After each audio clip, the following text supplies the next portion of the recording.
Listen, man. $1 million worth of game, man. Yes. It's never been done like this before. Never. I'm talking about, when we talking about game, this shit is game infested right now. This thing is serious. This thing is super serious. Listen, man. I grew up, first of all, you're now tuned into $1 million worth of game, man. I grew up listening to these legends, man. You know, Rev, it was a good day. Rev, I hope I didn't go back to slinging. You know what I mean? Rev, it was never talked down on a player.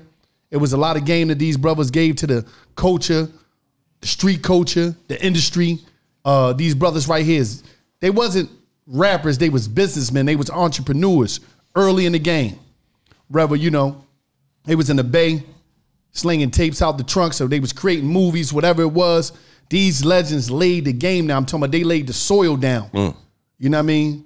So we could plant the seeds and we could grow and do everything we want to do that's in the game right now. It ain't about how much money you get. It's about how much respect you put on the people that laid the foundation so you could get money. And that's what we doing today. We saluting some real life living legends. And this is what it's about, man. Too Short, E40, you know what I mean? Ice Cube, you know. And what we have here is Mount Westmore. That's what's going on, man. And I'm just happy to be in these brothers' presence, man. Absolutely. You know, and I don't think some of you young cats out there, if you don't know, go do your research. Me sitting in the crib on the East Coast, in the crib, Yo MTV Raps, watching these brothers come across the stream or looking at a Yo magazine or whatever it was, rap pages. These boys was always laying game and they was doing it their way. And I'm just thankful to have them here today, man. But, you know, you got to put some respect on their names, man. Absolutely. You know? Mount Westmore. So, who idea was it to do the album?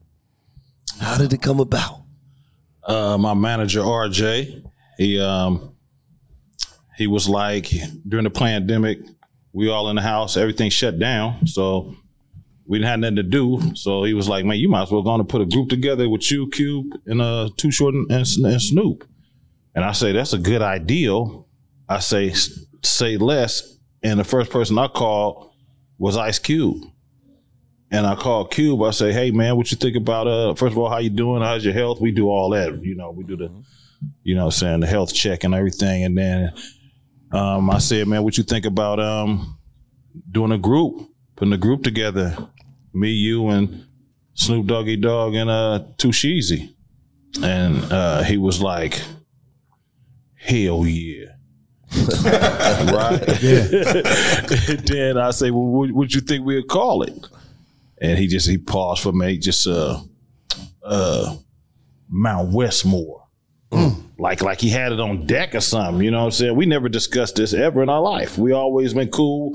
We've been knowing each other 30 plus years and whatnot. Everybody's, you know, get along. And he had it on deck. So first person I call, me and Cube say, let's call Too Short. We called Short.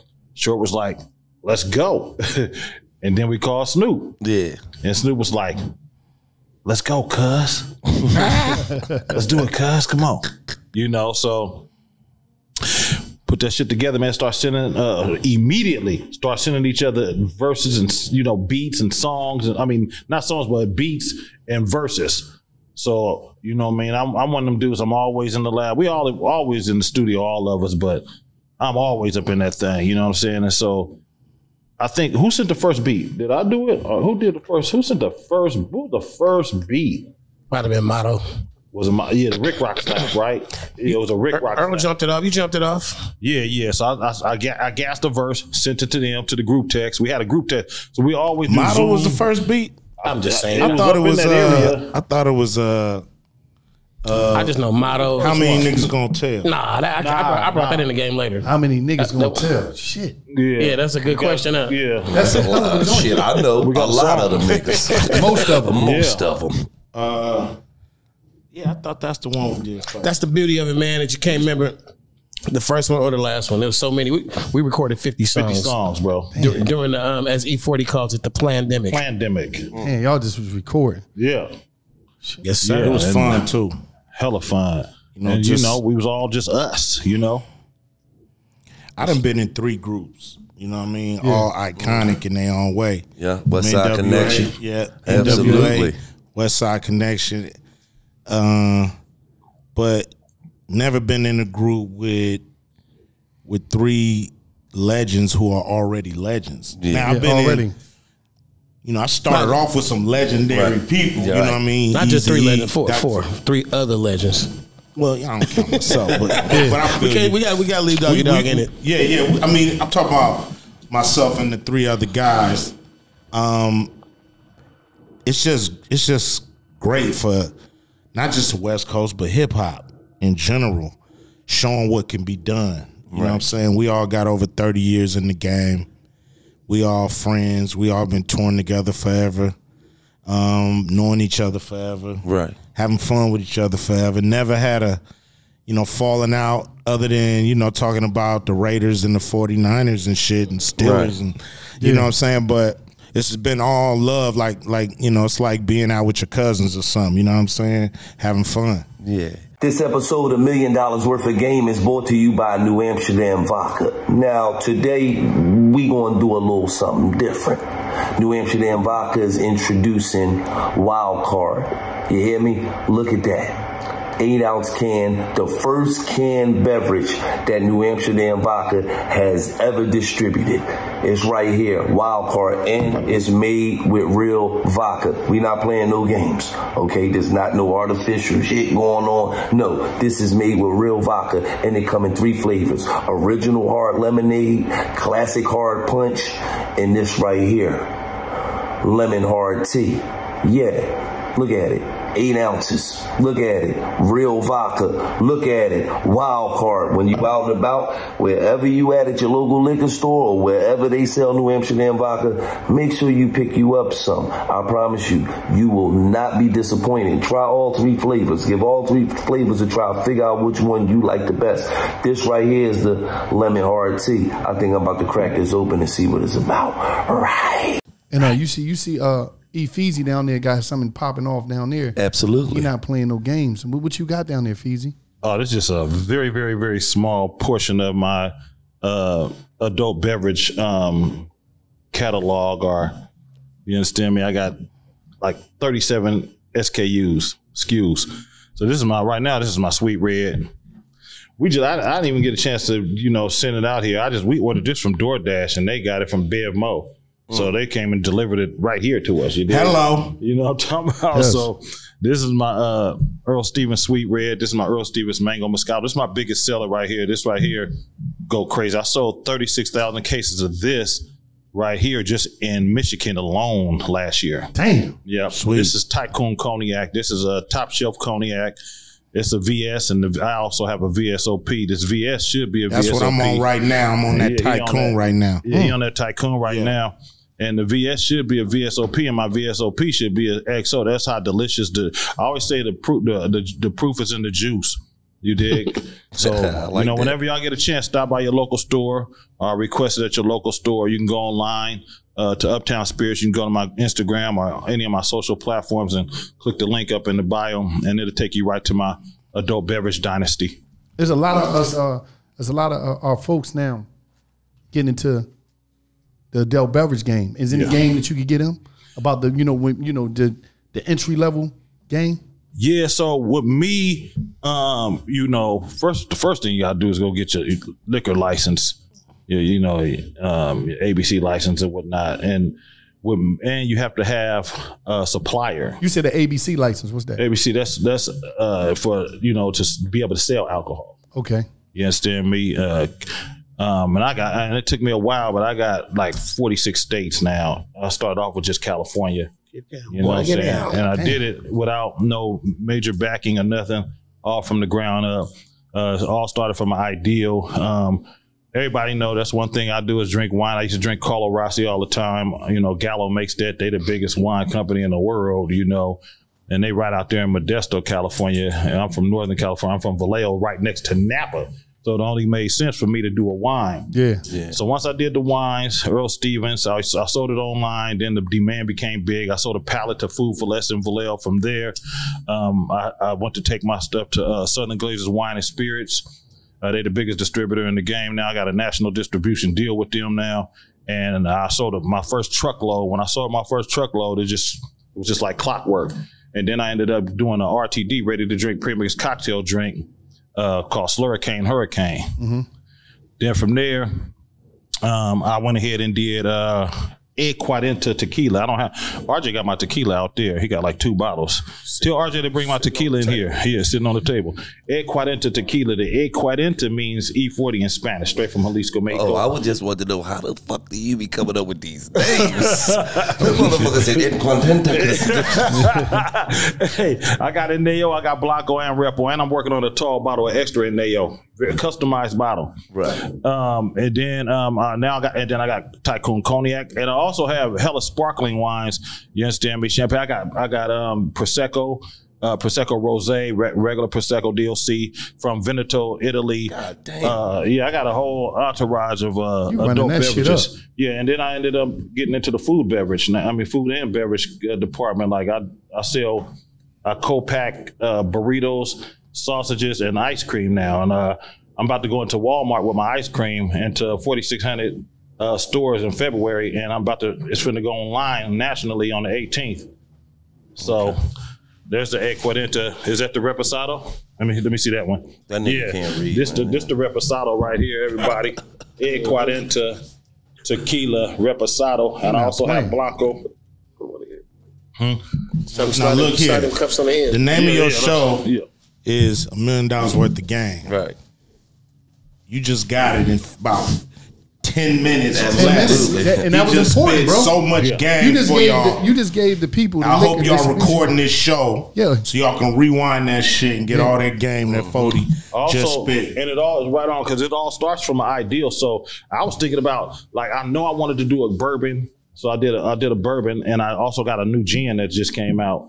It just hit the stores like a couple weeks ago. This right here is called Kuiper Belt. The way I came with Kuiper Belt, I'm like, I need a name that's gonna, make me float in the sky, like go beyond the stars. Damn. And so I went on the net, and I say, and the Kuiper Belt came up. So Kuiper Belt is actually in the solar system, surrounded by dwarf planets. So I called my trademark lawyer. I say, man, see if that's taken, and if not, handle it in all categories. So if I wanted to come with a Kuiper Belt tequila, a Kuiper Belt wine, anything, I can do that. I own that trademark. But let me ask you a question. I need that to be put out there. When you're talking about IP, intellectual property for people out there, trademarks. Yeah. How much money? Because people got to understand. Yeah. How much money did you spend just in trademarks alone? Man, did you talking about this year? Because I got hella shit just trademarks. I'm talking about period. For one. How much? For one, you can spend up to. No, I'm talking no. Total, because you got all this shit got to get trademarked so they can understand. Yeah. How much you spend total on trademarks about? Where you at? Man, the way I get down, probably maybe like 300,000 wow in trademarks. Yeah. Real talk, because I cover all categories. All categories, because you want to. You might want to do the shirts, the t-shirts, 25, number 25. Yeah, everything. Yeah. You know what I mean? If I want to do a Kuiper Belt water, I can do that. You dig? So, yeah. That's what it's about. And I just want to know one more thing. You said that you got your shit, you getting your stuff up in the markets and all that Walmart. How did you go about that? You just do your due diligence. You connect with certain people, and one thing leads to another. You know what I mean? And when you win it, you win it. And that's me being in that space with knowing a lot of people. I meet so many people in the wine and spirits game. You know what I'm saying? And, how long you been grinding on the D40? Now, this didn't happen overnight. A lot of people tell don't them realize. Now. Since 2013, it didn't happen overnight. Since 2013, I've been selling adult beverages. Because all from the ground up, 100% black owned. No investors. If you ain't ready to put 5 years of grind into anything it's not gonna without happen. making a quarter, right? Don't even start. Right. Don't even start, because sometimes it takes that long to get over the hump. That's what people don't understand. A lot of people die. Everybody want to take the escalator. They're not ready to put in that work. Everybody want to take the escalator or the elevator. Don't nobody want to take the staircase. Right. And people see the contract that we signed, and and they see it paying off. But I started $1 million worth of game in 2012. Hello, I remember. Now I watched y'all climb up the ladder. I seen it. Now, it's living proof. A lot of people want checks, but bosses cut checks. So you know, we done cut a lot of checks up here. Absolutely. And you've cut a lot of checks too. Absolutely. You know what I'm saying? So you got to realize, you know, we want the money, but we also got to use the money to make the money. Right. You know what I'm saying? So it's really about having that mentality that you ready to work. You know what I'm saying? Because that's what it's really all about. It's not the reward come when you get down and you get on your grind. If you do not complain about what you didn't get from the work you didn't put in. Can you repeat that one more time? Do not complain about what you didn't get because of the work you didn't put in. Right. Because I'm a person that truly believe that the only person that got to be watching is God. And when you put the work in, when he ready to bless you, your blessing's going to come. Yeah. They ain't going to miss you. You ain't got to worry about them missing you. They're going to be right there for you. So if you didn't get your blessing, maybe you didn't work hard enough yet. That's major. Now, with this album, right? Like, when y'all went in production, who was leading in production? Like, who was picking like the beats? Like, who was y'all going with? These two right here. Yeah. Now, we had a technique, man. The technique was, you know, Earl's a good song starter. Okay. So, you know, we would all be like Earl. Earl probably like jumped off, you know, just the motivation on the song, like finding beats and shit and putting a hook on it, or finding beats with a hook on it already, or the producer put the hook on it. And we just know everybody was in the spirit of like bringing shit to the table because we all have camps. Right. And we all really know where to find really good music, and who, you know, we got our own resources. But I just think they would send the song would start wherever it came from, whether it was me, him, Cube, or 40. 40 was shooting a lot of them, hot shit. And then I would take the songs and take everybody's verse that they had everywhere and bring them all together and kind of, you know, we all know what, you know, say what order we want to put them in, whatever. And then we just get all the elements together. So D.O.G.G, his whole team was doing a lot for the shit over there at the compound. They put a lot of work in that team, you know what I'm saying? And we just kind of, you know, Q was our visuals guy. Like none of us really gonna try to call a shot on what the visual should be. Why would we? Right. You know what I mean? He the king of that stuff. So, you know, D.O.G.G bringing deals to the table. Everybody was just keeping it going, man. You know what I'm saying? Right. So we all everybody play their position in this thing, you know? And what's dope is we all switch, you know, leader positions, you know. It depends on, like, Too Short kept all the music organized. Mm-hmm. You know, it would have been hard for us to kind of grab a hold of all this stuff, but Short always made sure he got it from everybody, put it together, gave us a solid mix. He would put shit in order for us, change the order, you know, just kind of kept the project organized, you know. Right. You know, 40 kept sending them beats. They just kept coming. 40 kept, you know, making sure that we covered all bases. Got his lawyer out early on. Yeah, you know, we gotta have our, you know, trademarks. You know, we done trademarked Mount Eastmore, Mount Southmore, Mount Westmore. You know, just in case. So you know, it's a thing where, you know, everybody had their skills used to lead the group. You know, and we changed positions depending on what we was doing. Right. And it, you know, it's worked out dope. All right, so let me ask y'all this. Y'all knew each other 30 years. Cube, I need you to tell me a funny story about Short that don't nobody know. A funny story about Short nobody know.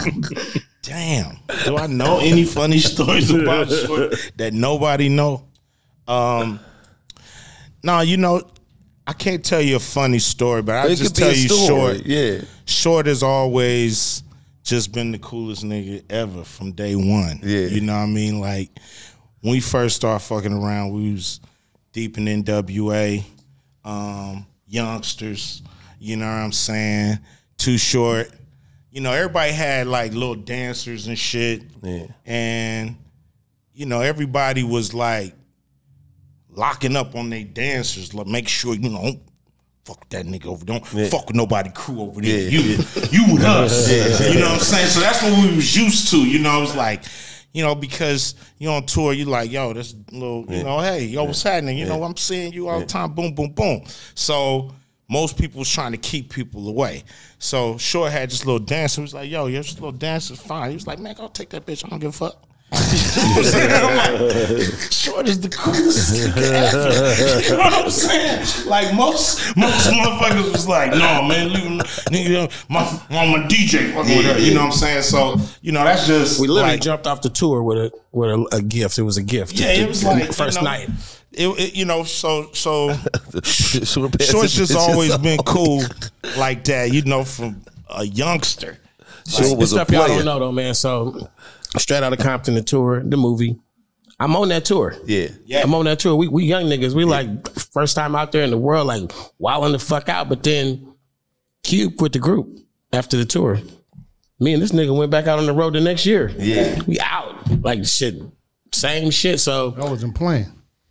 a lot of people don't know that though. We was young as fuck, bro. We was out there. like kicking it, bro. For real. Yeah. Putting that mute now. What if Pac was here, would he be in this group? Pac was too young, man. Snoop was too young. 40 was of age. He was out there grinding. I'm talking about would he be in this group? If Pac was still here. If Pac was still here, man, Pac would be like on like movie number 30. He'd be like fucking Denzel Washington. Yeah. Yes. Yeah. But it's like, yeah, he would have to be, you know because he's the greatest to me. You know what I mean? It's a thing like this. We formed this group because we've been friends for, you know, as long as we known each other. Right. And, you know, if we still had the camaraderie together like we've been had over this 30 years, then of course, yeah. You know, if some reason we lost touch and lost that connection, maybe not. Yeah. Right. You know, this is love as much as it is Finance. smart business. Yeah. You know, it's I don't know if it could come together if it wasn't that genuine friendship. Right. You know, it's like being in a group with your cousins, you know. So if we had that same camaraderie still with Pop, then yeah, you know, we'd have 5 members in the group. Absolutely. So, Let me ask each one of y'all a question. Earl, what is your favorite song by Short? What is your favorite song by Earl? And what is your favorite song by Cube? And Cube, what is your favorite song by them? You want me to go first? Yeah, I want you to go first. favorite. Yeah. I'm a teen. He know what my favorite one is. What? Fuck you, stupid hoe. The dope fiend Tell beat. me just what you know. The dope I fiend came beat. to the party and turned it out. He said, ooh, he's got a dirty mouth. But bitch, I kept talking shit. Motherfuck you, damn shithead bitch. I want a blowjob, and I'm not kidding. Work it in your mouth till your head starts spinning. I'm that nigga you'll answer to. When I say bitch jump, that's what you'll do. Hey, because see, you gotta understand, I'm a street nigga, so I'm in the traffic moving around. Yeah, You understand me doing my duties with the glasses look like this, with a fisherman hat. You understand me in an underbucket, scooting and scattling. Shit talking and a lot of bass. You know what I'm talking about? Shit talking and a lot of bass. What about Cube? Cube, you know what it is. The homie got popped. He's a goner black. St. Louis niggas want their corner back. Hey, that's like, come on, that's summer vacation. Yeah, summer right? vacation. Cause way up there on my Cube, way the fuck up there. And both of them got like, I have a playlist, multiple playlists, and both of these niggas have like dozens of songs on when their name pops up on the playlist. So I got hella favorites. Fuck you, man. Fuck, bro. Like it's like a lot. Like I'm thinking like Ghetto Bird songs like that. Like my shit. He stole my one because he knew I was gonna say that. Like all us love when the niggas say St. Louis niggas want their cornerback. I don't know why we all just love that one line. 40, my song has always been, he got hell of them. It's just hell of them. But that one that I just play that nobody fuck with me, like the way I fuck with it is that Circumstances. Like niggas just don't. Circumstance. He got all the homies on there and that beat just Rick Rock just boom, boom. boom, boom. It should just go. Ooh, that shit was sinister. I ride around in car. I spend a lot of money on the sound system. So I'm very like biased to the music I listen to. Is how you, it's like, what can you do for my speakers, nigga? Yeah. With show, I mean, I met this girl. That Freaky Tales. The shit. Ghetto. Life is too short. Ghetto was the shit. Life is too short. Nigga, getting it while the getting is good. He like all the ones that I be saying. Yeah, prolific. The world shit. is filled with pimps and hoes. Come on. Here's That's one Biggie about. shit, Yeah, you know, the motherfuckers is just Make it jamming. hot. And You so- like when you spit something real. Yeah, you know, short, you know, blow the whistle, all that. You know, 40, you know, he got, man, Sprinkle Me. We was singing one. I hope I don't go I back. hope I don't go back from singing, yeah. I meant that shit too. And tell me when to go. I mean, goddamn, you know what I'm saying? That motherfucker go. And so, man, just always coming with classic lingo, line, style, flavor. You know, 40 is upper echelon. You know what I mean? Appreciate that. It's like fine wine. You know, it's like you don't get a E40 every day. A personality, a MC, just a cool motherfucker. You know what I'm saying? Vice cool versa, to be around. vice versa. You know? Like Vice versa. Like I grew up, Gil, you know, hip hop historian. He a hip hop historian. I'm just saying to the point of I grew up fucking with West Coast. I'm talking about everything from Quick, Drew Down, Forte. I'm talking about I'm talking about really going in with that shit. Bloods He was and the Crips. first one put me on Master West Coast, P. West even though Coast, I that's was not fucking with West Coast, but he put me on everybody. I'm talking about Master P. He used to be in Richmond. He used to be in Richmond out there with he used us. to be in Richmond. Yeah, he used to be in the Bay. I'm talking about all this shit up and down the coast, especially Quick, but a lot of shit up and down D.O.G.G. I'm talking about you think of it. I was fucking with it, but like when I'm talking about y'all, you say Cube, it could be anywhere from giving up the nappy dugout to check yourself. Ooh. All that shit. Was Short, you know, like I told him, Pay Style, and that one of my favorite joints all time with him and Rapping Forte, never talked down on a player because it was so much game in that song. Yeah. It was so much game in that song, and I think a lot of people, you know what? I played that song for Larry June one time from the Bay. Yeah. We was in Philly riding around machine. We was in the machine. He said, "Oh, I got to redo this shit." Larry June heard that never talked down on the player. He said, "I got to redo this shit." Damn right. Because there was so much game in it. And E40, it could be anywhere from, you know, because a lot of people don't understand it was a time where 40 was just going fucking shit up. The West Coast had the whole rap city on Smash. Video after video after video after video. And that motherfucking Sprinkle Me, man. but nothing was like that click, that Be Legit, that shit, that when that Hurricane come on, Hurricane, that was that shit. But I hope I don't go back to slinging. That was that shit. It was like 40 got so much shit. It was just like he got it. So it's like y'all. It's just hard for me to pick one song from y'all shit. But y'all, it was just the West Coast was just stupid for a long time. It was like everybody get their time for long. Them early 90s. Yeah. That's all you seen. That's true. That's all you seen. You know, it was for you to be, you know, on the East Coast. Oh, no, I was on that shit. No, he was West on that Coast, shit. You know, because a lot of East Coast, we run into a few players that's gamed up from the East Coast that recognize our shit. Because Game recognized Game. Spice you feel One me? was that nigga on it. Definitely, definitely. Niggas was fucking with Spice crazy. One. Niggas was fucking with Spice One. Hell Hold yeah. on, wait. RBL Pop. You sit here. Come on. These some hip hop historians too. Yeah. Hold on. Let's do a quiz. Ask No, him I ain't something. gonna battle. No, ask him something. Ask him battle. something. I'm not battling. I want you to. You did it with Shaq. You did it with Funk Master Flex. You Don't did it ask me with. my top five because I always switch it around. No, But I got ask three me the that's question. already they're always there. But go ahead. That's hard, man. Hip hop trivia. Take your time. Come back to it. I'm gonna come back to it. Damn, you not ready? Is it like a hip hop question? Yes. No, that's too much because you know it's like it's a lot, man. But like that nigga Spice One was vicious. He was vicious. Richie Rich. Incredible. It was a lot over here, man. It was a lot going on. We come from the land of game spitters. Yeah. You're not measured, your MC skills are not measured by how you flow, what your patterns are. It's measured by how real is the game you spit. Yeah, the game is serious. From our soil, we do have a lot of rappers who really rap like a motherfucker through the history of rap. I really don't want to name them all, but the Bay serious. Not to mention LA spitters. Yeah. But we spit that game. Q was like a teacher to me. He's a real activist at times because he says stuff that we all can't say. Shit, like fuck the police and shit. But I'm just saying that shit still relevant to this day. It's just game, man. We just spitting game. Like literally, you could go back and listen to these songs, and like, let's just say, for instance, you're 12 right now, you don't have a father figure at home. Go listen to our albums. Just study the fucking albums. We the fathers. It's in there. That some of these people never had through our music. The ingredients are in there. But the music, I ain't gonna front.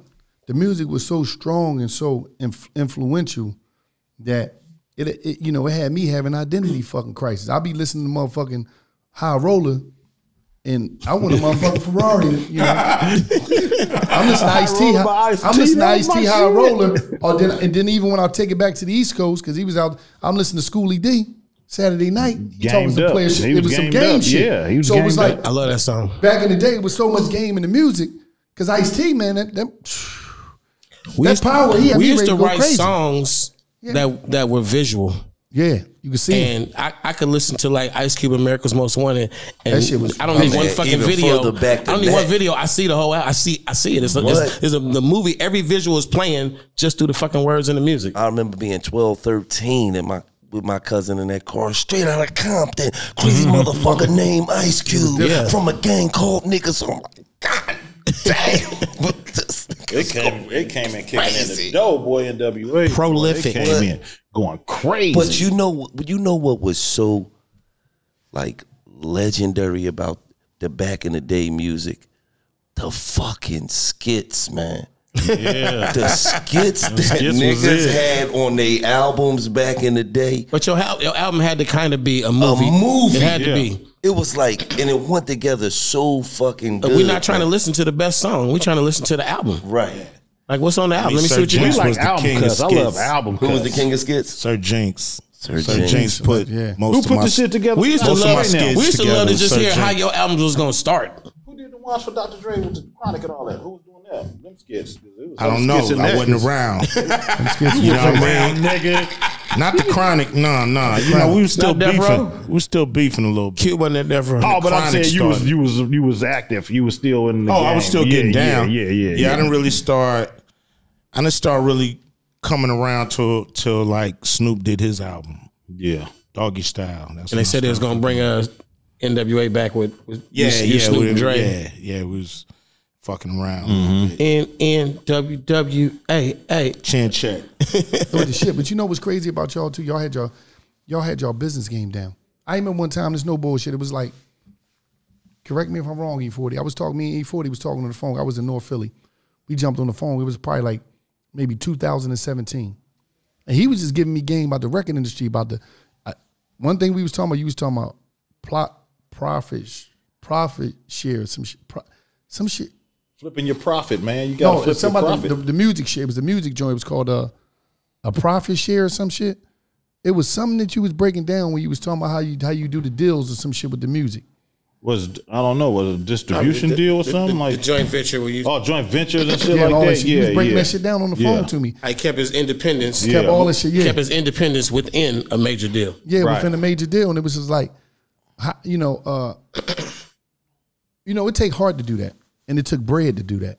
Man, you gotta look. Check my game out, right? Not trying to be a meat monster or anything, but I'm from a small little city at the time, probably about 7 or 8 exits. Vallejo, California. When you think of the Bay Area, you think of Oakland or Frisco. Right. Vallejo we wasn't known. You know what I'm saying? Me and the clique, we had unorthodox styles. Like, especially me, I had to throw it ass style that no one, it's either you get me or you don't. It's either you hate me or you love me. Mm-hmm. And eventually those who didn't like my shit ended up fucking with it because they started understanding the shit I was spitting was shit that they was living. They started growing within it, because some people be squares a box of Apple Jacks. You know what I mean? So as they start getting older and, you know, peeping game, they start soaking it up like a beach towel. You know what I'm saying? But I know that, you know, we was the underdogs. We had to prove ourselves to not just the world, but also to the town, to Oakland, to Richmond, to Frisco, to you got to take care of home first. You get yourself known in your region, and then let it blossom from there. You see what I'm saying? Take baby steps. You know what I'm saying? And that's what we did. And we did an independent. Tapes out the trunk of the car. Got a small distributor called City Hall Records, and also Music People. My uncle St. Charles was just responsible. Master P will tell you, responsible for Sick With It Records, AWOL Records, No Limit Records, Get Low Records, far as teaching us the game. Because my uncle St. Charles, when I say uncle, I'm talking about my mama's brother. You know what I'm talking about? You know, everybody call everybody uncle now, but this is my mama's brother. This is flesh and blood. You feel what I'm saying? And so he got real smart. He was like, let me think. He say, man, you know what I'm gonna do? Because he sold records in the 70s. He got records back in 1972 and whatnot. And they was 45s, real records, like the little real 45. Yeah. And so he taught me so much, like how to do POs, how to, you know, send invoices, taught me how to get bank accounts when I was young. The whole woo-wop, like just a lot of stuff in the industry that he taught me, and the Click and D-Shot and Be Legit and Sugar T. But what I'm trying to say is he said, you know what? I'm finna look in a phone book and I'm gonna find anybody, any retailer that sells records, that sells rap music across the country in the United States. That man took his time. That man book was this thick. He started a distribution. Look, bro. Mom and pop. There's no computers or nothing. Mom and pop. Early 90s. You understand me? This thick. So in that book, he would send our packages out through Pitney Bowes, through UPS. We had bought offices and stuff, you know, and you know, had envelopes, sending them out manually. So it might take 2 weeks for 5 cassettes or 5 CDs to get to Nebraska, because we were sending ground. You know what I mean? Yeah. And we would always put the date up. So like it might say we might do an album in 1991, but we'll put 1992, because at that time, that's how long it took for music to get to another state. You know what I mean? Right. So when they get it, it won't be old to them. Right. Yeah. You know what I'm saying? Right. Yeah. I'm serious on everything I love. Finessing like a motherfucker. We was on the case like a lawyer. This shit going to Philly, 1996. Shit came out back in what? That's what I'm saying. A lot of shit we put out way earlier. It just stayed the year after.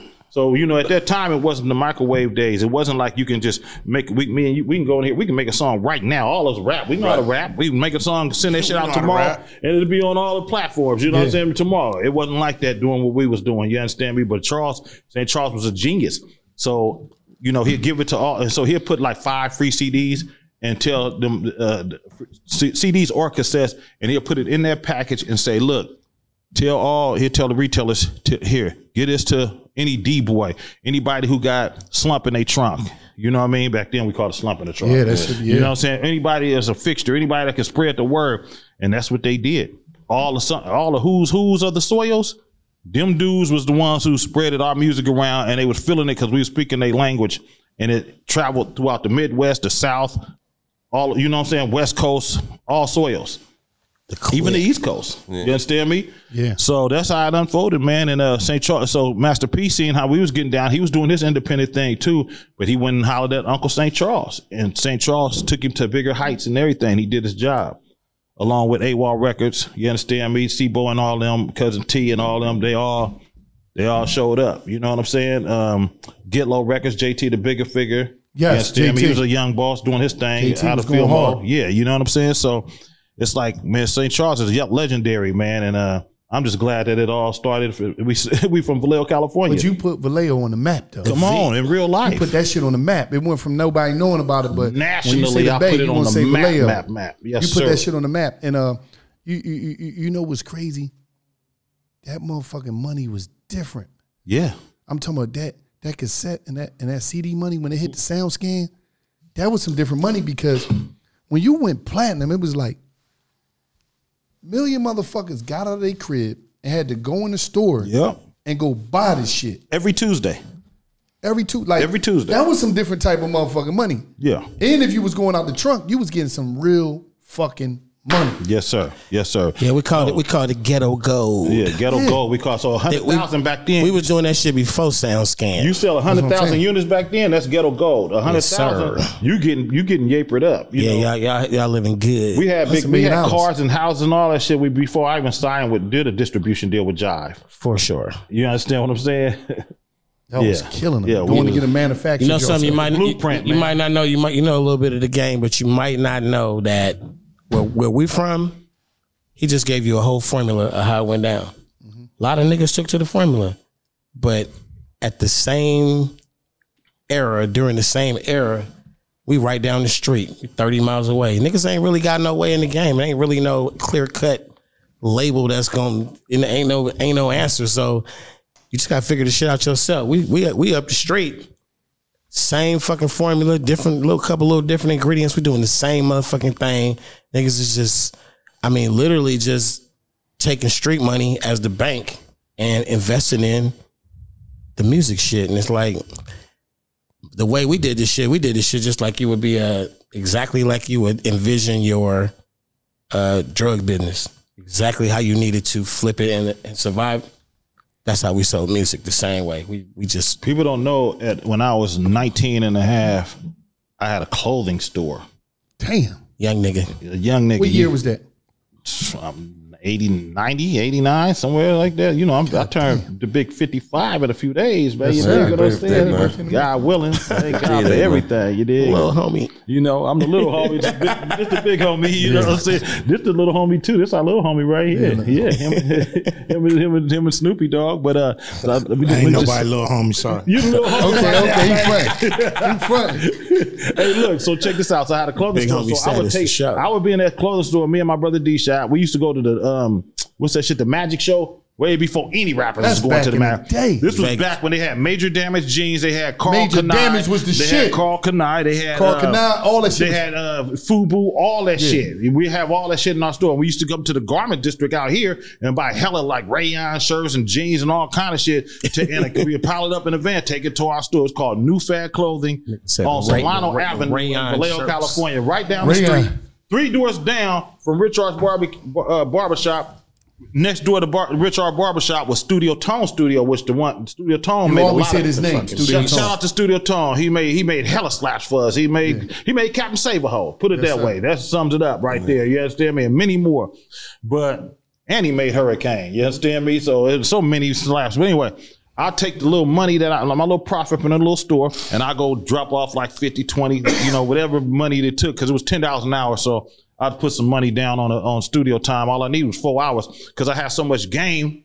You understand me? That I know when I went in there, I was gonna knock out 4 or 5 songs. Game. I had so much game, and I've been in the traffic, and I know a lot. I had a lot to get off my head. You understand me? So I go in there and knock out 4 songs in 4 hours, man. 4 songs done. No going back to them. Right. You understand me? That's how I used to what it is. Yeah, it is what it is. Yeah, so that's how we did it, man, and it didn't take but a second. That's how I got up on E40. It was like the nigga from Vallejo spitting the hell of game. That's all it was. Period, point blank. Niggas. How do you get up? How you got up on them, put the game. You just by listening to you showed me how to put my street life and everything in it. I met Short in '88.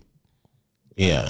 Yeah, this episode of $1 Million Worth of Game is brought to you by Roman. Now, let me just tell you something. If your top missing, you got like low, you got the drop top with the 10 on the sides, just know that up to 42% of men experience moderate to extensive hair loss in their lifetime. There are options available to help you stop from balding.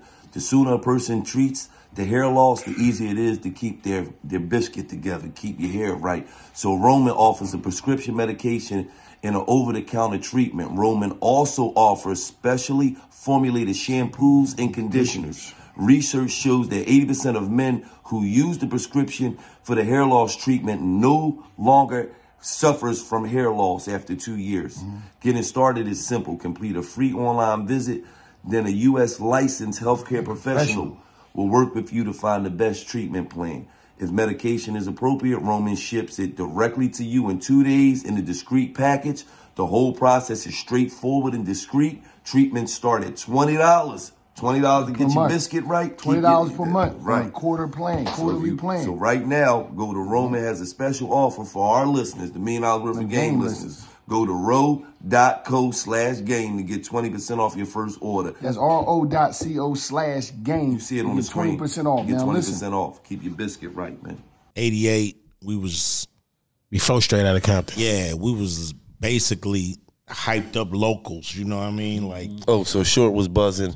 Yeah, you know, Short. We was a young opening act. You just had to have one or two songs. The opening acts was Too Short, MC Hammer, and Eazy-E and NWA. Opening, and we was opening up for Heavy D and the Boys, UTFO, and Salt and Pepper. Salt and Pepper. Yeah, yeah, it was a dope show, and you know, I met Short then. You know, we didn't really get a chance to hang when we first met. It was just like, what's up? But he slid us his Born to Mac tape. All She Wrote. Oh, that's Me it. and Eazy-E, because our next show was in the Bay. So we drove from San Diego to the Bay, just bumping Born to Mac on repeat. We had that motherfucker going over and over. To the tape just enjoying the fuck out of this shit. Like me and Eazy laughing like a motherfucker. This shit was so entertaining and dope. And so when I got to Oakland, I wanted to fuck with him. So I started getting in contact with him. He had a show in Oakland before our show. Yeah. He had like a little side show, so I went to it and fucked with him there. And we just started to just click up and, you know, end up becoming real good friends. You know, we ended up going on that Straight Outta Compton tour. Too Short was on that. Yeah. Eazy called me personally on that one. He's like, man, we going on tour, man. You want to go? I'm like, hell yeah, I want to go. Yeah, so you know, Let's it's go. just dope shit. Let's go. 40, I think we first met at that video. Was it the video? Nah, or was it we met that? before that on some shows, but we did that video. So let me tell you some cool ass shit Cube did for me. It's funny. So he had I called him. He had a show in Sacramento, and I say, so how long? What time you go on? And he was like, I go on about 7. I say, do you mind if I send a car service to come pick you up? Come to the house. I got the studio at the house. He said, I'm gonna bring. You brought Ren with you, right? You say, I'm gonna bring Ren. He said, I'm gonna bring Ren too. I said, bring him. Yeah. They both came to my house. Knocked out a song. We was like, what we gonna call this one? You know, we stood because I stay behind gates. You know, him too. He's behind like, gates. We called it behind gates. Shit. You know what I'm saying? That was the shit. Don't leave me out, Behind nigga. gates. That was you the there shit. that day? No, nigga, you niggas called me on the phone. I think I was in Atlanta, nigga. How did we do it? I gave you the title, nigga. You did. See, Quit playing with me. Been good with them titles, bro. I'm in the studio with Ice Cube right now. We need a subject. There Like, nigga, you at your big ass mansion. You know, y'all niggas live behind the gates. Talk. He always got something to do with my history, man. This dude right here. I'm just saying, man. It's crazy. I'm like, this nigga's telling the story and just let me out. Like, nigga. I'm sorry, man. Funny story. But I know that's what we did. You just brought it to my attention. But the thing is, go ahead. No, I was just gonna say when we were shooting the video, we was talking to Sugar T. Yeah, Sugar T was there. I used to love Sugar T. T was going. She was on one that day. Sugar T. Let me tell you. See, go ahead. He didn't know I heard him. E40 pulled Sugar T to the side. And he's like, chill out, girl. What you doing? Relax. And she like, come on, get it. Let me do me.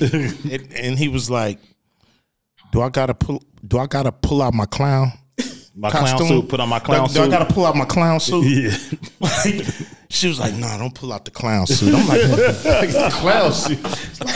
I can just picture this fucking clown suit. I was finna get the clown. I was finna get the clown in there. Just clowner. I was finna just get to talking, like giving her the 75-second jacket. Suit? I gotta pull out my clown. She was like, no, not the clown suit. Not the clown suit. Damn. So let me tell you about my sister. My sister has a mentality. She's a very beautiful lady. She's a full-fledged lady, but she got the mentality of a man because she was raised around 3 boys. She was the only girl. She wasn't no joke. You know what I'm saying? So we find ourselves arguing dang near every session we ever did. You understand? Because she wanted to bully the thing, and I'm the oldest. Yeah. I said, I can't let you bully me, man. You feel me? Yeah.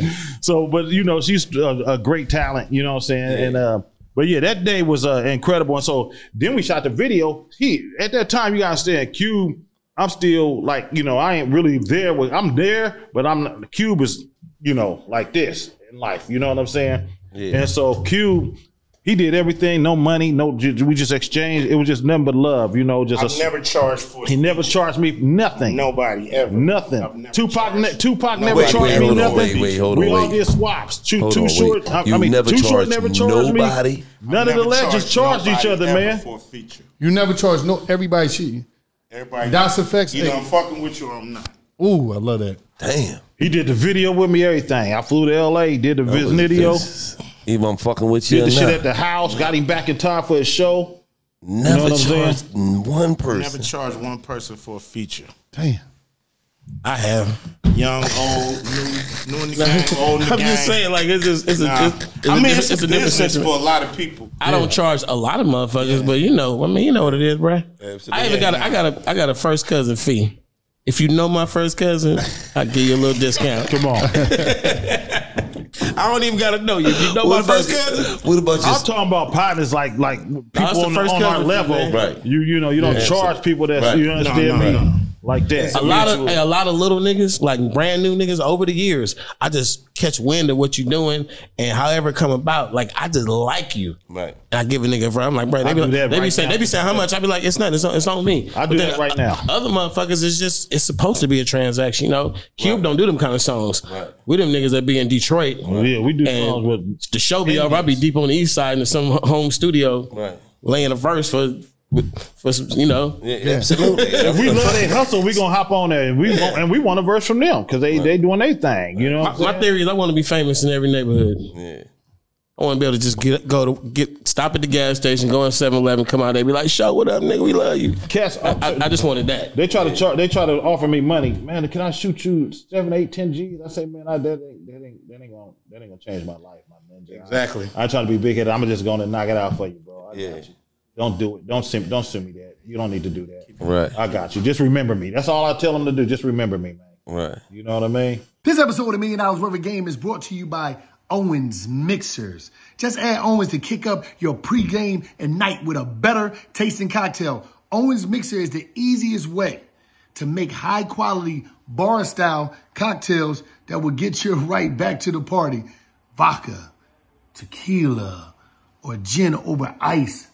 And just add Owens. That's all you got to do is add Owens. Owens Mixer pair perfectly. I'm talking about this right here pairs perfectly to create the best American Mule, vodka cranberry, margarita, transfusion, and more. Visit owensmixer.com for more cocktails and where to buy nationwide, including clubs, restaurants, and arenas. Just add Owens Mixer to create great party cocktails. Easy to make, easy to buy.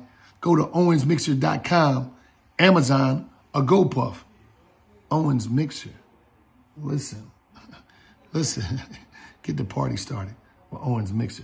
And it's just like that. Welcome to another episode of $1 Million Worth of Game Business Spotlight, where we highlight people that's giving you the news you can use. They're giving you that game, that guidance, attention, motivation, education. Today, we got my brothers from San Diego, Dream Car Academy. Listen, man.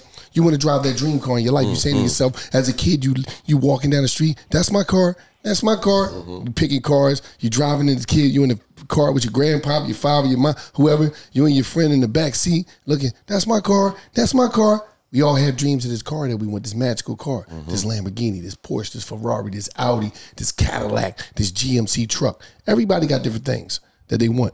These brothers right here, first of all, what you need to do, they're going to give you a free course on how to get your dream car. What you need to do is text dream car to 619-940-1942. 619-940-1942. Dream car. Yes. Oscar, tell me, tell them what y'all got going on and tell them how they could get their dream car and tell them the steps that they need to take, and y'all getting a free course on how to get your dream car.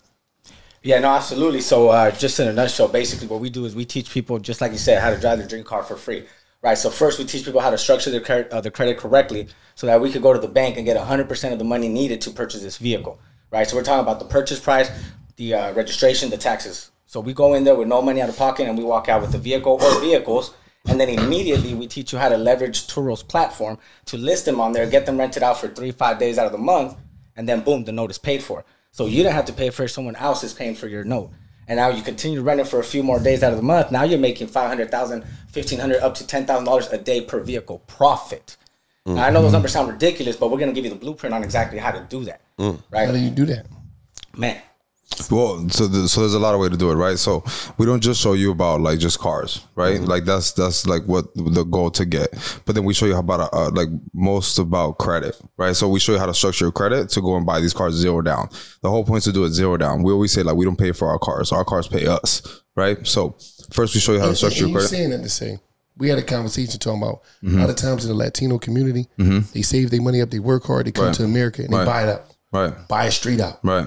And you saying we're not paying for a car. So if they'll save up all their money and then spend it on the car, which in reality, if you know how to like use the power of credit, you can go and buy any car zero down, right? When I say any car, I mean 50,000, 100,000, 200, 300, Ferrari, Rolls Royce, Bentley, Lamborghini, whatever car it is, you can buy it zero down, right? And then what we do is we go and rent the car to cover the payment, and then we take the profit on top. Right.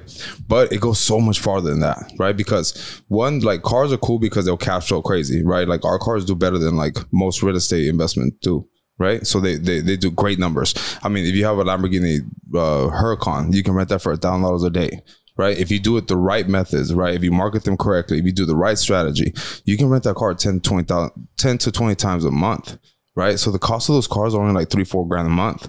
Right. So even if you're doing 10 grand, you're still going to profit $6,000 on that car. Right. And that's still driving a Lamborghini. But we say like, this is bigger than cars. This is bigger than just money. Right. We also show you how to. So what we do is we buy the car zero down. Right. Then we'll keep it for 10 months. And throughout those 10 months, we rent the car so we don't have to pay for it. Right. We cash flow from it. We use it for a ton of different things.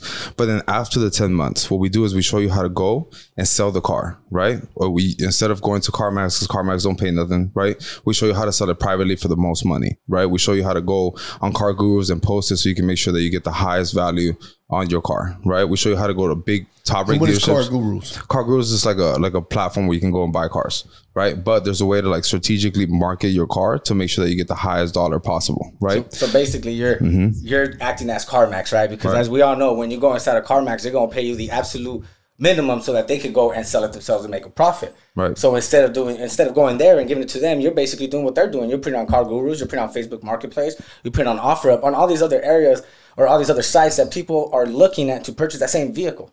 Right. So now you're actually getting market value versus getting just a trade-in value. Right. And just to kind of go back a little bit on what we mean by no money out of pocket, zero down, what people don't understand is that the banks are going to lend up to as much as what they think the vehicle is worth. Right.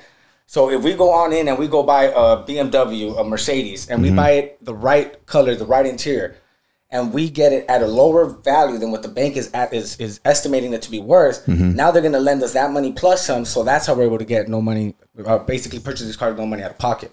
Right? It's not just something that we're making up. There's a system to it. You got to buy the right vehicle. Right? You got to buy let's say BMW, Mercedes CLA 250, BMW 3 Series, 4 Series, 5 Series. And you got to buy them at the right price. And how do we get the right price? Check this out. Most of you don't understand this, but dealerships, when they have a car, let's say that it's been there for 60 days, now they're having to pay interest on that car because they're not using their money. They're using the bank's money too. So if a car is sitting there for 60 days, now you can call a dealership and say, hey, yo, I know you probably paying for this car sitting on your lot. You damn near getting ready to sell it to another dealership at wholesale. How about I come in and I pay you $1,000-2,000 more than the wholesale, but it's a lot less than retail, and they're willing to do it because guess what? They're about to pay for that car anyways. They're trying to get rid of it. So now we come in, we buy the car at the right price. We go to the bank, we tell them, hey, we're purchasing this vehicle at $30,000. They value it at $40,000. So now when we add taxes, registration out the door, we're under $40,000. So now the bank, of course, is going to lend us all the money. That's major. So we're buying it under value, right? Then we're using a zero down loan to buy the car, right? Then we rent it to cover the payment. We take profits on top, but we keep them 10 months. After 10 months, we go to Car Gurus, we go to Carvana, we get the biggest check, right? We pay off the loan. Then what we show our people is we show them how to double up. So if you got a car for $100,000, then we can go and get you a zero down loan for a $200,000 car. That's when Lamborghini, Rolls Royce, Ferrari becomes real, right? But this is the biggest part. This is what I love the most. Because you had that car on your credit for 10 months, right? You build a comparable installment credit, right? Which means that the banks are going to look at that history to see if they're going to lend on you with anything in the future, right? So auto loans are installment loans, right? They're like so you have a fixed rate and a fixed term, right? So because you had it the 10 months and then you sold it and paid it off, and it was $100,000 car, right? Now you can go to Lightstream, right, and get $100,000 cash from them to invest in anything else, right? But that's just one bank, right? Then you can go to SoFi.com, right? They do $100,000 cash loans too, right? So then you got 100K from Lightstream, you got 100K from SoFi. You go to Nate Federal, you hit them for 50K because you had $100,000 loan on your credit, so they know that you can handle 50, right? So they give you 50K, right? Then you go to Wells Fargo and get another 50K. Then you go to Bank of America and go to another 50K. Then you go to Digital Credit Union, DCU, right? They'll give you another 50K, right?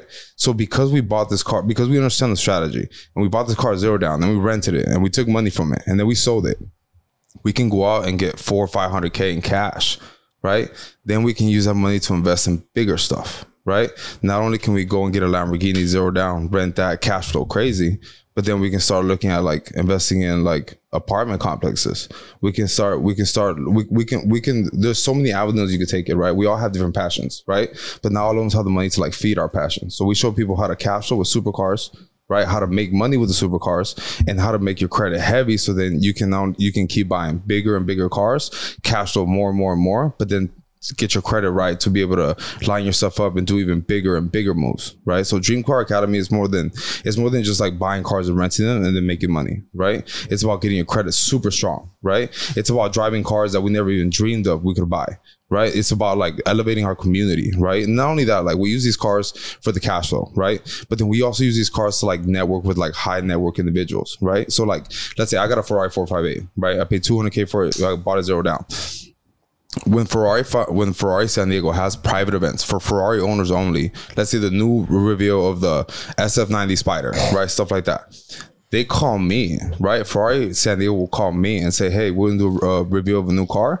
It's going to be a private Ferrari only event. Please come by. We're going to kick you guys a brunch. We're going to have full bar. Please come join us, right? So those circles, you can't even pay to be in there, right? But because I have a Ferrari, I qualify to be in there, right? Everybody else bought this Ferrari and paid for it, right? And paying for it. It's just an expense, just a liability. They're just losing money, right? We're buying these cars zero down. We're making money with these cars, and then we're leveraging them to meet bigger players, right? Like we met 2 billionaires, right? And to me, that's huge. We didn't do any business with them, but we had a conversation, right? And to me, that's huge, right? We're sons of immigrants, right? Like our parents came here without like knowing English, no credit, no money, no nothing, right? Single mothers, both of us, right? We're Section A boys, food stamp boys. You know what I'm saying? We learn how to speak English, right? But now we get to network with the most powerful, the highest elite, the craziest circles because of the car that we have, right? And we cash flow with them. There's so many benefits. There's more. Oh yeah, right? there's more. Just let me put it this way. For those of you that are like, man, he's talking Ferrari, he's talking Lamborghini, he's talking all these big cars. I can't get there. Don't even worry about it, because let's put it this way. A lot of you guys might be in this situation. Let's go here real quick. A lot of you guys might be at a job, right, where you're working 40 hours a week, which is 168 hours a month, right? You might be working at Walmart, at a factory, or somewhere you just, hey, you're not being appreciated, you're not being valued, but yet you're giving up 168 hours to make maybe $2,500, $3,000 take home, which is the average American take home after taxes, right? What you guys don't know is that you can go and purchase 5 vehicles, right? Let's say you go get a BMW 3 Series, a 4 Series. You go get a 2 Series, a Mercedes CLA 250, a Mercedes C300. All these cars are under $30,000, right? We're not talking Lamborghini, we're talking Ferrari, right? Under $30,000. What you don't understand is that these 5 vehicles will profit anywhere from $3,000 to $5,000 a month, right? Now that is only going to take you, to make my math simple, let's say 68 hours a month.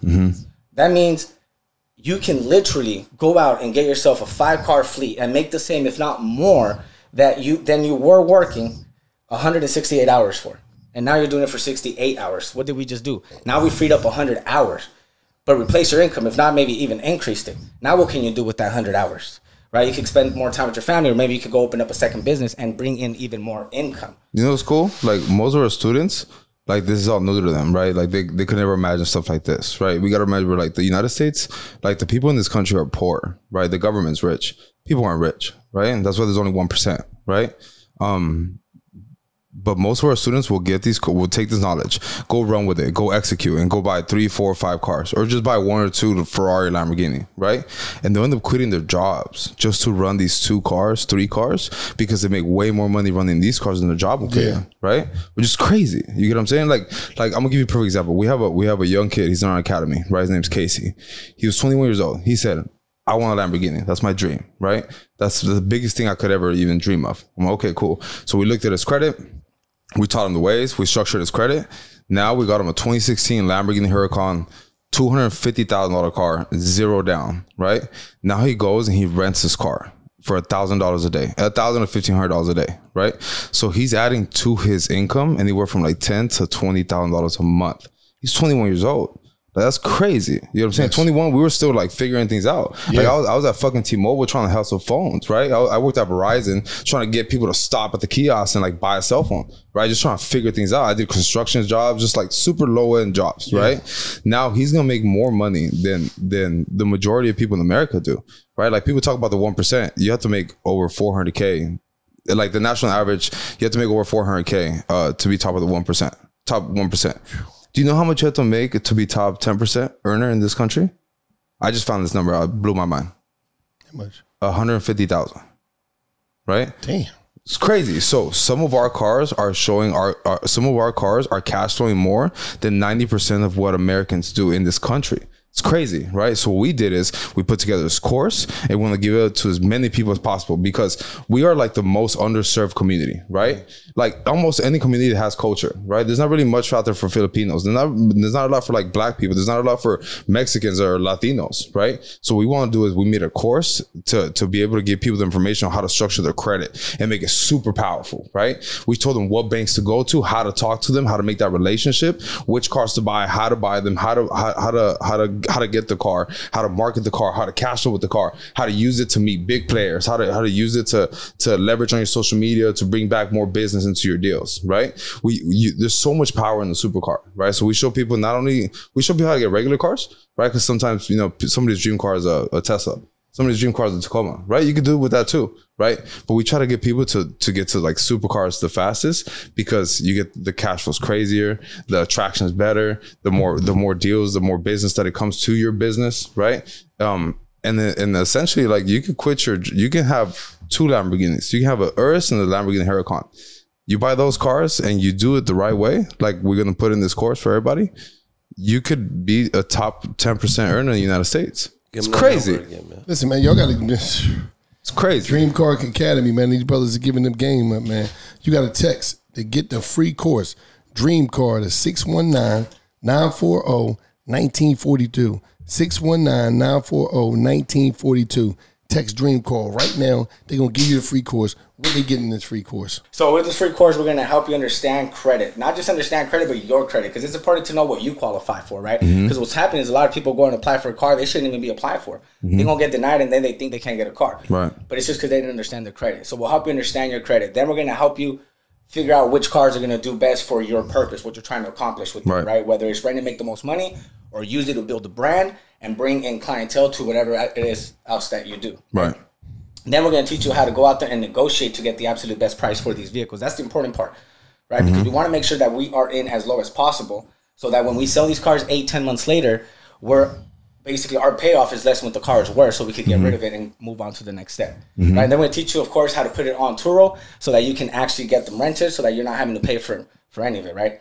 Now, that's basically what you get in order to understand exactly what you need to do to drive these cars for free. But let me ask you a quick question, right? Because driving the dream cars for free is dope and all, but there's so much more to it. For instance, let me ask you, if you pull up somewhere, right? Let's say you're at the gas station and some dude pull up in a Lamborghini and you look at it, what's the first thought that comes to your mind? You getting money. That's the first thing you're thinking, right? Yeah. This motherfucker's making money somehow, right? Now, let's say another person pull up in a Kia, because I used to have a Kia in 2019. What are you thinking? I had a Prius. What are you thinking, though? He's struggling. You ain't thinking. You ain't even looking at the motherfucker, right? So these vehicles, they do so much more for you. So if you're out there thinking to yourself, man, I'm already good to go. I got my profession. I don't need to be renting cars to make money. Right. Nah, that's fine. You don't need to rent it, but you still need this Lamborghini. You still need this Ferrari. You still need this Rolls Royce because it's going to bring attention. It's going to help you build your brand. So then you could turn that into leads. For example, True story, man. I had a Kia in 2019 and only a Kia. I was still making $40,000, $50,000 a month, but nobody could tell when I pulled up to the gas station. Nobody gave a fuck who I was. Fast forward a year later, I buy a Lamborghini Huracan, bright green. I pull up to the gas station. Now everybody wants to know who I am. It ain't me. It was the vehicle. But guess what happens? Not only do they want to know who you are, but they actually approach you because they want to know the motherfucker in the Lamborghini. Right. So now they asking what you do. That's an opportunity for me to turn that into a lead now, right? We had a mortgage firm. So now all of a sudden I tell them, hey, we do mortgages, boom, all of a sudden it's a $10,000 check. So these cars are bringing in so much more than just the rental part, right? And it's understanding that. So now you in the game, but what y'all need to do right now is text Dream Car. That's 619-940-1942. 619-940-1942 Dream Car. Plug in with my brothers at Dream Car Academy, and they're going to take you to the next level and get you in that spaceship you're looking for. I'll get you in whatever car so you can make that money off the car. Set and you the car free. be paying itself. That's right. That's what it's about. This is the latest episode of $1 Million Worth of Game Business Spotlight, and it's just like that. Right. So what's the tour? When the tour start? You got to ask Snoopy Dogg. The tour started before. Snoopy Dogg is busy, like shooting movies and shit. You feel me? Like, Oh shit. nonstop, all gas. I don't even know how he do it. I asked him one day. I said, "Man, how's you doing all this shit?" You know what he said? What? He said, Earl. He said, cousin Earl, I take power naps. What's a power nap? Like a 20 minute, 30 minute nap. 20 minute, 30 minute in Recharge. betweens. Yeah, recharge. Instead of just sleeping all night, you just power nap it throughout, you know. I like that. Yeah, it works. I know y'all gonna do something big in California. But you It's know gonna we be a big launched this show. shit with a bunch of shows, right? I know, but like I'm we talking launched it. That's how we let everybody know what was going on. Next year. Yeah, it's good. Get people learning the music and get out there and perform it. Q, you got any movies? Working, you know what I'm saying? Hustling. You know what I mean? I turned down a movie because I didn't want to get the motherfucking jab. You know, I turned down $9 million. Damn. Because I didn't want to get the You didn't jab. want to get, you Yeah, know. fuck that jab. And fuck y'all for trying to make me get it. So, you know, I don't know how Hollywood feel about me right now. You know what I'm saying? But you know what? It ain't just Hollywood no more, though. You can go through the streaming. Streaming ain't got nothing to do with That's Hollywood, bro. Yeah, Is it dude, really? You yeah, think so? It is. It is. They on some shit, but you know what I mean? Me too. I'm on some shit too. So. Cube Vision. No Yeah, doubt. Do that shit indie, man. I am. I'm working on it. I'm hustling. Don't worry about it. I got a few Don't forget dollars. Let's put something together like the weather, man. You dig? Don't worry about nothing. about- It's gonna happen. Yeah. Got a lot of things up my sleeve. Yes. Yeah. For sure. Damn, turned out $9 million. I mean, I didn't turn it down. Them motherfuckers didn't give it to me because I wouldn't get the shot. Exactly. So I didn't turn it down. Oh, okay. They just didn't give it to me. Oh, because you wouldn't get the COVID shot. Yeah, the COVID shot. Oh, The jab. The jab. Jab. Yeah. During the Didn't need pandemic. it. He wouldn't let them poke. During I the didn't catch that pandemic, shit man. The pandemic. At all. you didn't me either. Nothing. Fuck them. I didn't catch it at all. Yeah, I didn't need that shit. But he caught it about 4 or 5 times. Yeah, well, you know, circumstances. I got lucky. Yeah, me But- too. Ain't gonna take no shit I don't need. Yeah, I feel you. I feel you. Now, what's your favorite song on the album, Q? Oh man, I got a few that's dope. You know, I like Motto. I like Activated. I like Ghetto Gutter. I like Free Game, Tribal. Shit, man. Lace You Up. Pick a favorite. Hello. I mean, not hello. It's Have a Nice Day It's more like / Fuck You. My favorite song is How Many Niggas Gonna Tell? How many niggas gonna tell? That's dope too. That's a hell of a title, man. You know, I think we got some great music, especially if you a fan of our style, our type. We in pocket. Everybody give you what you expect and what you want from them. You know, we sound good together. It's hard for us to make a bad record. Right. So I think the whole album is, you know, the more you listen to it, the more you're gonna love it. Yeah. It's one And of just- them you don't just have know to that, skip nothing. it was a hard process trying to put it together because we had the 45, 50 songs to pick from, and I would have to say my personal opinion, out of them 45, at least 30 of them motherfuckers was up for a good candidate to be on album number 1. And we went through a couple of lineups. It was, couple songs that really would have made it, didn't make it for a couple political reasons or whatever. But man, like, there's some shit that ain't on the album. That's the shit, and the fucking album is the shit. Like, so just don't. I'm just saying, don't just be satisfied with just one little thing. Just know this ain't one little offering we giving.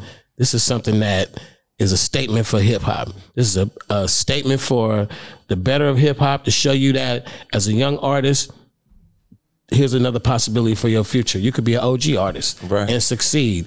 You know, it's another good look for hip hop. As a young artist, you could say down the line, I'm gonna switch gears and probably like partner up with my guy. You ain't gotta wait till you 50. You could do this shit when you 30. Partner up with your guy. Like, what if Jeezy and Gucci would have partnered up at a certain time? Like, instead of like, you know, we know the friction had to happen. Right. It happened. Real life shit happened. But what if it didn't? Right. Them niggas went from icy to partner to staying together. Like, it would have been, like, the bag would have been some E42 short shit, you know? Absolutely. Like, they got the bag, but like hip hop stories, man, like business, like we showing an example of what it could be, bro. Like, what could it be if y'all join together as opposed to being ops? Like, imagine that shit. Damn near everybody who your ops, if y'all both popular and y'all ops, y'all niggas probably would be way tighter as a team. Because you got all the fans, and the like, fans nigga, don't gotta split sides. Nigga, I'm riding with this nigga. I'm riding with that nigga. Nigga, fuck them niggas. What if they was all together and it would just be a whole bunch of fucking love and a whole bunch more money? Like, nigga, I would literally go tell my motherfucking op, like, nigga, do you know we can milk this fucking shit? We don't really got to be out here trying to kill each other. We can actually do a little deal and we just keep talking shit about each other, but we bagging this shit up together. We on the same show, nigga. Talking shit. Let's be, man, I'll be there. Yeah. Give me some little theatrics and shit. Fuck really trying to kill me. Yeah. What is the like, y'all amongst a group probably about, it gotta be about like 20 of y'all that come from a certain era and still around. It's only about 20 of y'all. Ice-T, LL. It's like a number of y'all. Dre is a number of y'all. It's not a lot. Fat Joe. You know what I mean? It's not a lot. But Busta Rhymes. Busta. But what is the ingredients to staying this long? What was the ingredients, man? Consistency. You got to be a savage as much as you are humble. Yeah. You know what I'm saying? You got to be a hustler. You got to be smart. You got to be in control. You got to be. Your moves got to be calculated. The way you carry yourself. You got to be a good nigga. Yeah, you have to. And everybody that he just named, from LL to Busta, and you understand me, and Fat Joe, good niggas. Good niggas. You feel me? Got to be able to stand up in any room amongst men. You can't be, you know, bitch ass nigga, fake ass motherfucker, you know? You got to be a pro. You got to understand longevity is the finish line. You know, you want to be here for decades, not, you know, days or a year or two. So you have to make sure you're always giving the people what they want. Cultivate your fan base. Don't always be trying to reach for the new shit or the new fan. You know, like when you go see artists that are, you know, if I go see Anita Baker, I want her to sound like Anita Baker. I don't need her trying to sound like, you know what I mean, the new artist. You know what I mean? I don't need her trying to sound like Beyonce, you know? I want everybody to give me what I fell in love with them for. So that's what we do. We give our fans, they come first. Everybody else got to jump on what we on. When I say we, it's us and our fan base. And we give them what they want when they want it, and they want it all the time. So I just think that's the key, is to know your fan base and cater to them and get them what they want, and they'll continue to support you. And then other people start to join in. You know, they become evangelists. They start to tell people, why you ain't fucking with Short? You know, why you ain't fucking with 40? You tripping. Shit is banging. So that's the key. You know, we never switched up on our fan base where they don't recognize us no more. Right. One thing I learned was to adjust. You got to turn with the times, or the times to turn with you, but you got to do it in your way. You got to give them a little vintage old school and put a little bit of that new school in it, but still be you lyrically. keep your same voice tone or whatever, whatever everybody identify you. You know what I'm saying? Like I'll be a terrible jacker or robber because my voice will just give it up. 40, is that you trying to rob me behind that ski mask? You know what I'm saying? Well, no, that ain't me. I ain't 40. You know what I'm saying? But I'm just saying, your voice got to stay you. Cube, when you rap on something, you know that's Cube. When Short rap on something, you know that's Too Short. Oh, that's Too Short. When E40, oh, that's E40. You feel me? So you can do that, but just kind of like put a little twist to it. Like I like how, for instance, Ron Isley, when he became Mr. Big, remember? Shit. It was the new school twist, but it's Isley. It was just the whole vibe was the Isley brothers, like the music, everything. And I don't mind music being like that. You know what I mean? Well, there's no way you can't find anybody that mimicked any of our voices. Like I never heard nobody come on and accidentally mistaking him for Snoop Dogg. Like Snoop, come on, that's Snoop. Snoop got his own voice. All the four of us. If we come on a verse, it's me as soon as I come on. That's me. I ain't a nigga can, like, niggas be borrowing your voice and shit and your flow. They didn't get us, man. Right. They didn't do us. So. Well, y'all was a different type of unique though. You know what I mean? Because a part of being a great artist is also having a great voice. You know what I'm saying? Takes a lot. Longevity it takes a lot. Longevity. A lot of ingredients, but it ain't hard to do. It's gotta be a real one. You know what? I'm gonna say some shit, right? And one thing that I'm happy about is that no matter what changed, no matter what happened, I'm happy that I was there at a moment when everybody at this table, including whether it was, Gangstar, Public Enemy, Big Daddy Kane, Special Let, the list goes on. Y'all was the soundtrack to the struggle in the ghetto. And y'all was our escape mechanism. Rather you was in the house and your mom was on crack, rather you was in foster care, wherever you was at. When we played y'all music, I don't care if the refrigerator was empty. Our soul was full when Chuck D came through there, when Cube came and said, fuck the police. You know what I mean? When Short rapped about the ghetto, or when Special Ed said, I got it made. It was this feel of, I got something. That's why I always wave the flag of the beginning. I always wave the flag of y'all, because no matter how much money I get, no matter what type of car I got, I'm never going to stop being a fan. And I think we came to the place where as though celebrity and popularity is like, I see the artists that I like, I listen to their music, but I ain't going to run up on them and ask them for no picture. No, I don't give a fuck where you at. I see a legend, I'm stopping you. Kane, oh shit, they go Kane. Y'all dudes, like, y'all nurtured our soul when we was getting our ass kicked in America. This when it was really going down on us in the 80s, and the shit was crack house and crack. This shit was serious when that re-rock was on the scene.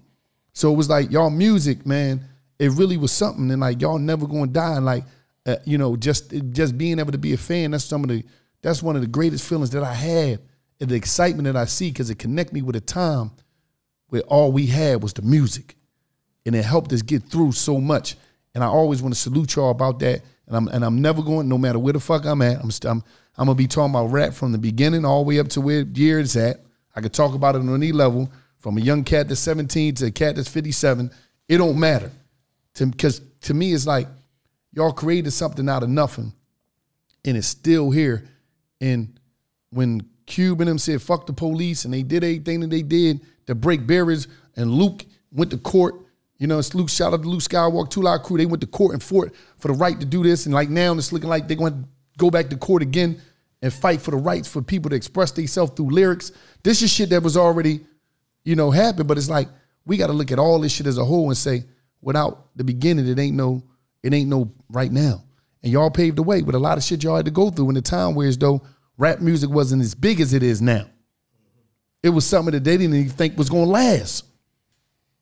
You know what I mean? That's you had right. people talking about Q, fuck the police, smashing tapes in front of the courthouse, telling the system, get this shit out of here. This is not for us.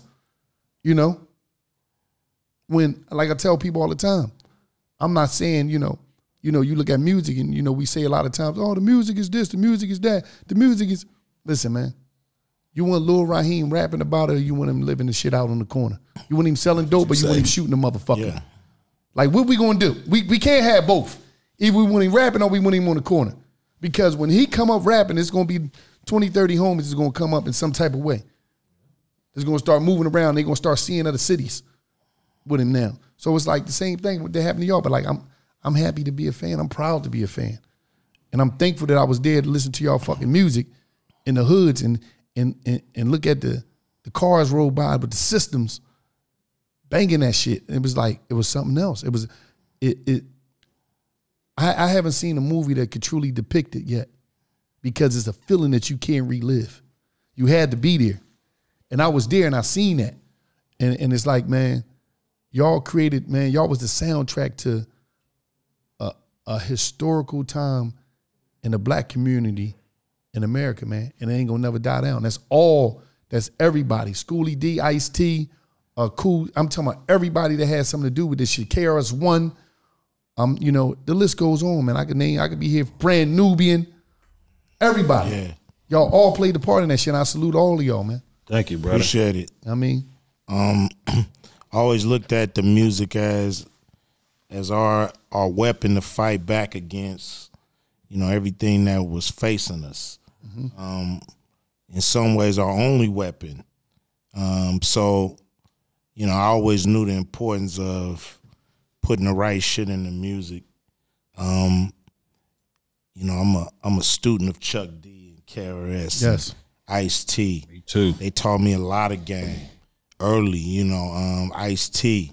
Ice Cold. You know, one of the dudes who taught me, yo, make sure you can explain everything in your rhymes. Don't just rap. If you just rap, you're gonna talk yourself into a problem, you know, because you're doing political rap. It ain't just rap. So that's good game, because it makes you think about every line. So if anybody ever came back and was like, well, what shit you talking about here? You know what I'm saying? You could give an intelligent explanation. And so, you know, that's game a political MC need, right, to be able to combat the forces that you talked about that's trying to shut the music down.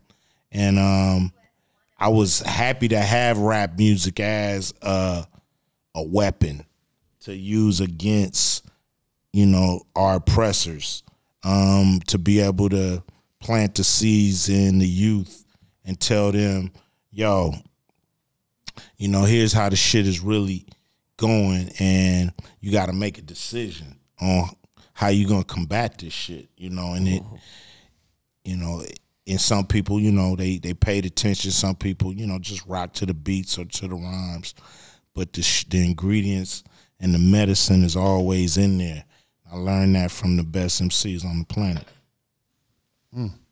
Before we get out of here, is any game y'all want to lay?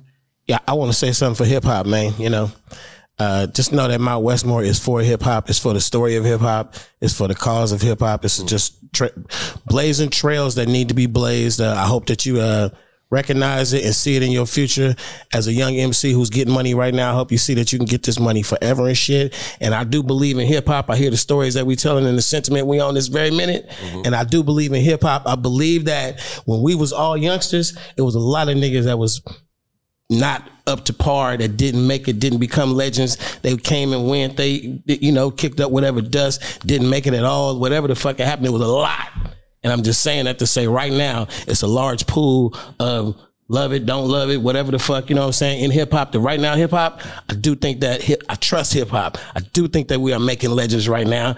All the bullshit gonna fall to the side. And when we gone or we hella old and they OGs like we OGs, I feel like they're gonna be legends. It's gonna be some. We don't know who the names are, because you wouldn't have necessarily picked us 30 years ago. Right. But they there, man. I believe in hip hop. I believe in us, period. So shit. And I want to talk to all the OGs out there, everybody that Short talking about that's been doing music over the years, might have been, you know, got a little sour because of how things went in the music business. You know what I'm saying? Stay creative, man. Keep recording. Keep giving us music. You You know what I'm saying? Even if you just got to put it out on the internet yourself. But, you know, keep giving us the music if you can. We want to hear from some of these, you know, MCs that we grown to love that we don't hear from no more because they don't have a big record deal or they don't, you know, they haven't mastered the independent game. But, you know, we want people to do it for the love. You know what I'm saying? Give us them records. I want to hear records from, you know, from all the MCs that we grew up with. You know, you never know what could catch on. So, you know, don't get sour on the industry where you don't do hip hop and do your music and stay creative. You know, stay creative, let the world hear, you know, what needs to be heard. Shout out to Scarface and Willie D too. Oh yeah, my people. Yeah, off top. Yeah, my message is to the youth and to the OGs, the older guys. You understand me? Consistency is everything. Especially, okay, let's go with the youngsters. You come across some success. That success can come and go with the hurry upness. If you don't treat what you're doing as an occupation, a real occupation, don't take this for granted. Keep your left toe on the nostril. You understand me? Do not, the grit don't quit. The grit don't quit.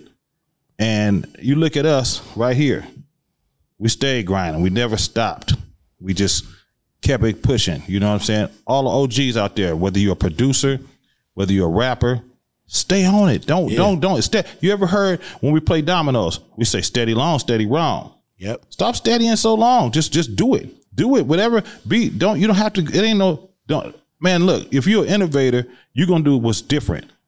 Innovators do what everybody else don't. I consider us all innovators because we didn't do what everybody else was doing when we came in. Our styles was different, everything.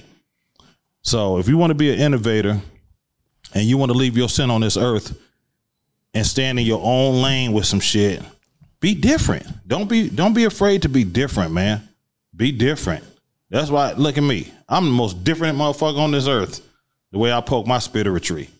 You know what I'm saying? And then sometimes it just go over their head like what? A military stealth plane, right? They can't see it until later. So my whole thing is consistency, man, and creative. Stay creative. That's it. Listen, man. We on the west side, you know. That was Mount Westmore. And we were Mount Westmore, man. I'm just thankful to have y'all. I love y'all for everything y'all did for us. All right, nigga, don't start crying, nigga. I'm just saying, man, these dudes. Yeah, this nigga, you already said up this episode. Well, thank you, niggas, for the 30 cents. I love you, niggas. We love you too, bro. Legends, man. Straight up, man. And it's just like that. Right.